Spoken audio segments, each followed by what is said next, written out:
Sounds like Apple, in the realm of searching out other services, could be experimenting with the idea of a credit card. A lot of people might not understand what I mean by that. We're talking about a digital card that would be integrated within the Wallet app. No, Apple is not making a piece of plastic with a chip reader and a swipe. That's not happening because Apple's all about Apple Pay, and the credit card would be only usable through Apple Pay. But here's some ideas as to why I think that's a good idea and why it may work out for them in the long run.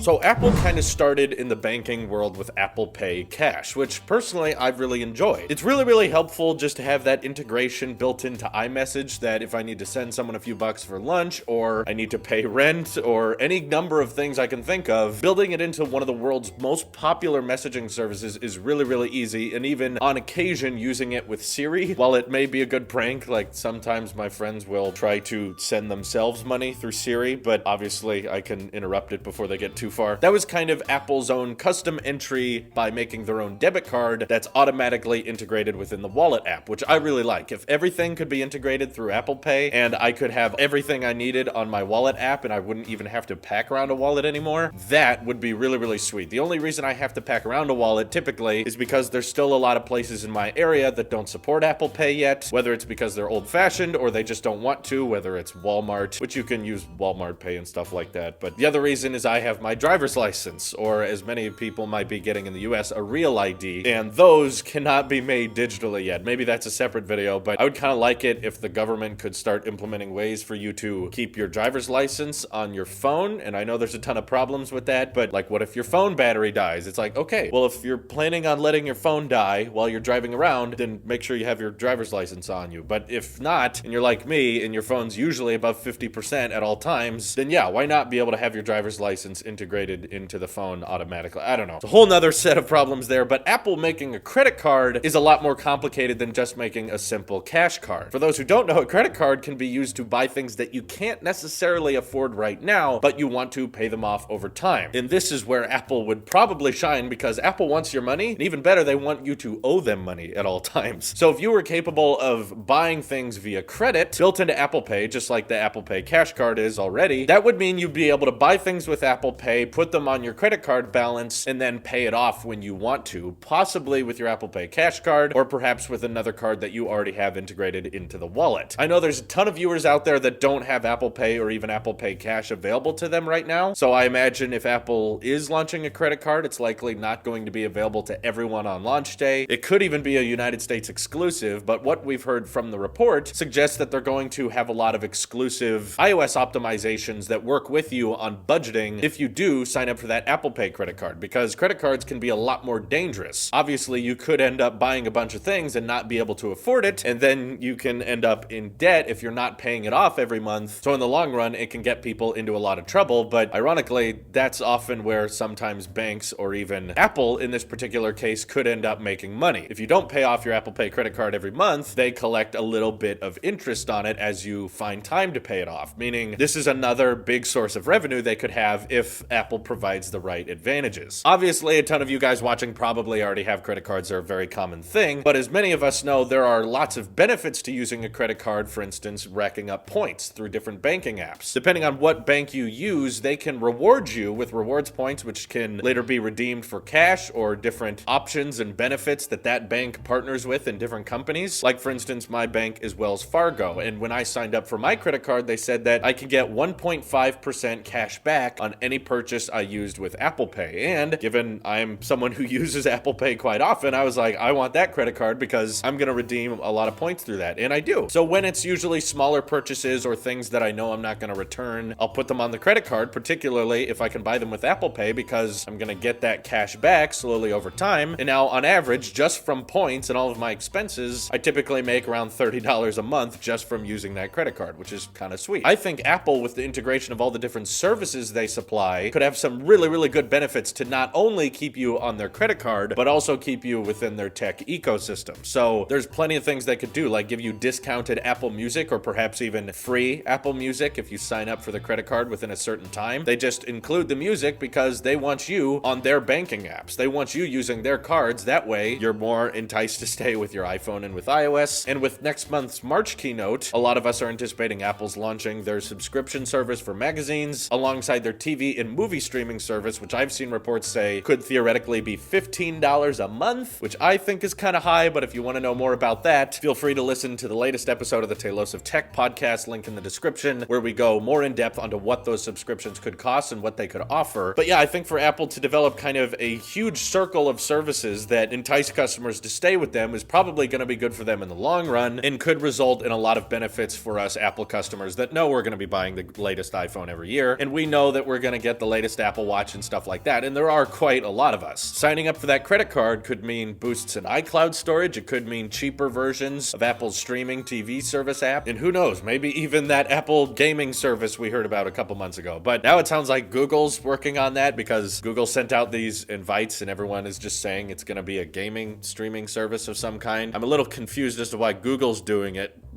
via Play Store. But personally, I think that event's going to be about the Pixel 3 Lite. I don't think it's going to be about the gaming services, but other people probably know much more than me on that subject. But I definitely think the Google Play Store needs some exclusives because for the most part, all the good games, all the exclusive games, all the games that run a lot nicer, typically they're available on iPhones. So Google, I think, could use a lot of help in that department. But anyway, I'm getting off subject. I think a credit card would be a great idea. And to the people out there watching this who don't have a credit card yet, I just recommend you stay on top of it. If you're signing up for a credit card, you don't want to forget about the credit balance you have because that's how you start raking up interest and that's where companies can make a lot off of you. I almost pay off my credit card as if it's a debit card by always making sure my balance is zero by the end of the week, sometimes every 2 weeks. Sometimes that can affect your credit score, but mine is excellent, so I'm not worried about that. But I never use my credit card to buy things that I can't afford currently. I really just use it because I want the points. So I imagine Apple could incentivize people with a lot of iTunes gift cards and their services with their own credit service. Of course, build it in with Siri integration. Maybe you could even send someone cash via Apple Pay, but do it via the credit card in case you don't have that balance on your cash card right now. Basically, Apple's turning into a bank. That's what this rumor sounds like. And hearing that they want to do kind of the activity ring style animations within iOS so that you can manage what your credit card balance is and how much you have in your bank right now, because there's a lot of really, really great money-saving apps already on the App Store. Apple kind of making their own and integrating it into the wallet app perhaps so that you know, okay, this is how much you owe, this is how much you want to pay off, you need to owe this much by this time. I would love to see the engineers over at Apple and how they're going to design that layout and make it as user-friendly and easy to understand as possible, because so much of what Apple has done with iOS and the iPhone is so simple and intuitive, and bringing that to finance I think is a really good idea and probably could be a good thing for a lot of users out there who want to buy things via credit but need reminders and need that integration so that it doesn't get too far away from them. Anyways, what do you guys think of Apple making a credit card? Would you sign up for it, or are you going to stick with your own credit card, or do you hate credit cards entirely like my wife? Feel free to check out the Talos of Talks podcast if you want to learn more about us and how we use different debit and credit cards. That's less tech related, but still. All that good stuff. Let me know what you're thinking down in the comments below. This is your Apple Sheep here, and I will see you in the next one.